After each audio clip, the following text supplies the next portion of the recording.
Hey everybody, how's it going? It's Russell Matthews here, and recently the government has put out some new information about how they're planning on handling the CERB repayment issue that's sort of been brewing over the past month or so. You'll probably remember that at the start of December, the CRA sent out letters to about 440,000 Canadians saying, hey, you might have to pay back the entirety of your $14,000 CERB benefits that we gave you starting back in April. Due to a mix-up by the CRA when the benefit was first being released, lots of Canadians were given false information about their eligibility, being told that they were eligible to apply when actually they weren't, and now they're receiving these letters even though they were told they were eligible in the first place. But now the government has finally come out with an update on their position when it comes to this CERB repayment, and what they say might surprise you a little bit. Let's take a look at this interview that was recently done with Carla Qualtrough, who's the Employment Minister for Canada, and hear what she has to say. This first question that is asked has to do with what the Prime Minister said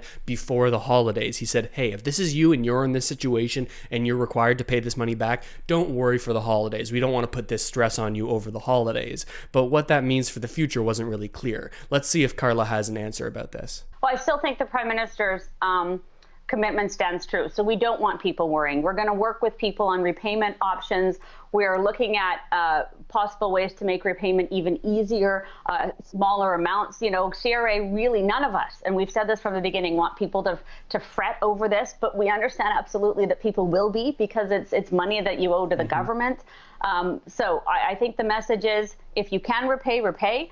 If you can't repay, please call CRA, work with CRA on a repayment schedule, and we'll have more to say about this in the coming weeks in terms of what the tax season will actually look like. But again, it's hard to say. Don't worry, but please try and trust that we'll work with you to repay this money in a way that works for you. Okay, so first off, she continues to say what the Prime Minister says: people shouldn't worry about this situation. But it's pretty hard for people to get into that mindset when they potentially owe $14,000. She then goes on to say that they're working on strategies to make this repayment easier, maybe breaking it down into monthly payments or sort of stretching out this debt over the long term so you're not forced to pay $14,000 up front. And it also seems like she's saying that you should call the CRA to work through your individual case on a sort of case-by-case basis for each individual. But that's going to be frustrating to hear for a lot of Canadians who recognize just how hefty the wait times are to get through to an agent to get the answers you're looking for. And finally here she says, if you can repay, repay. So maybe that's a hint at exactly what the government's policy is on this, that they're just going to require everybody on this list to pay back all of the money, whether it be now or whether it be over a longer amount of time. But for many Canadians, that answer is going to be pretty frustrating when they applied for a benefit that they told they were eligible for, went ahead and spent the money as they should have. That was the point of the benefit, right? And now they're being told they have to pay all this money that's already been spent.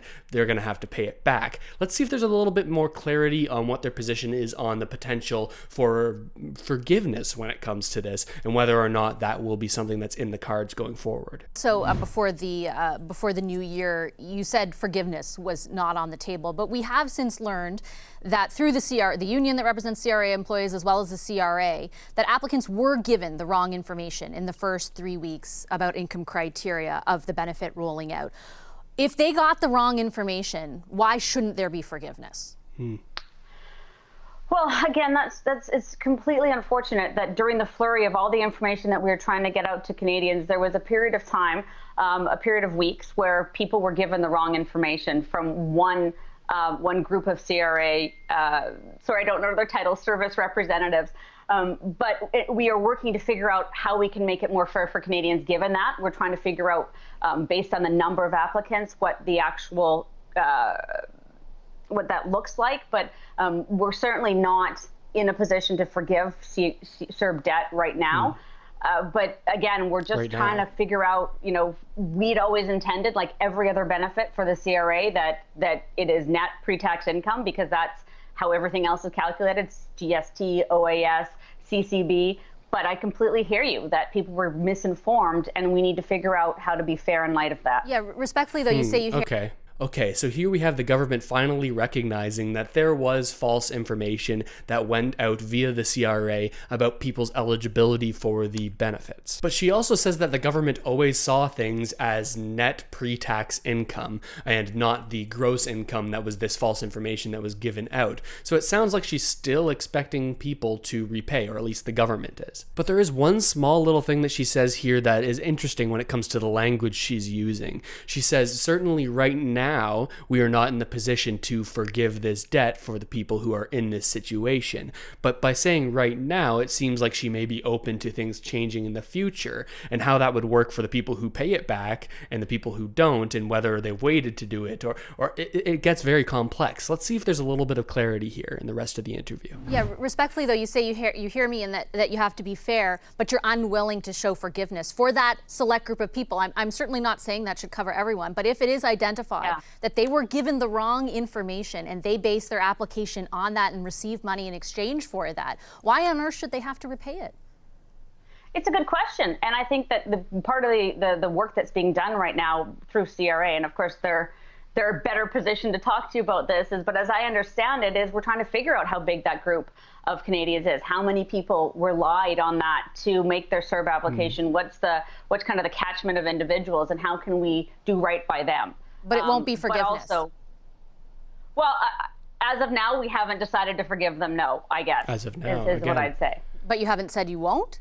Just to be clear, just for those people who are watching right now. Yeah, it's no, not impossible? I'm not trying to equivocate. It's not impossible, but there hasn't been a policy direction change. In December, we had decided that forgiveness was not on the table. We haven't changed our mind on that. But I've always said, and will always say, that there's nothing, we can always look at a situation and make a better decision once we have all the information. Okay, Minister, I'll leave it. Okay, so that's what they're saying. Okay.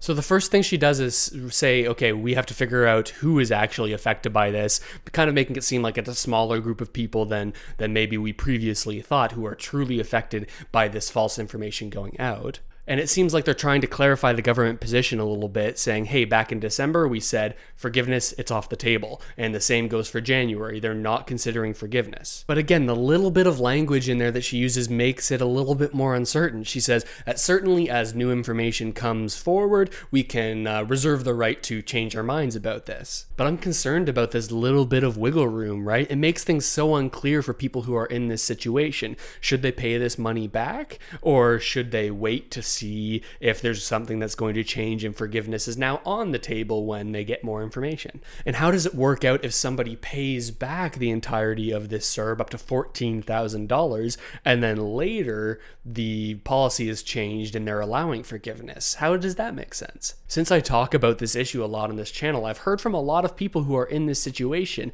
and I've even heard of people who have taken out loans to be able to pay the government back because they're afraid of owing that money. Now these people have put themselves into debt to pay this back, and what happens if later it's forgiven? Are they going to be given that money back? It's just such a messy situation, and unfortunately, I really don't feel like this has cleared things up to the point where people can actually stop worrying about it.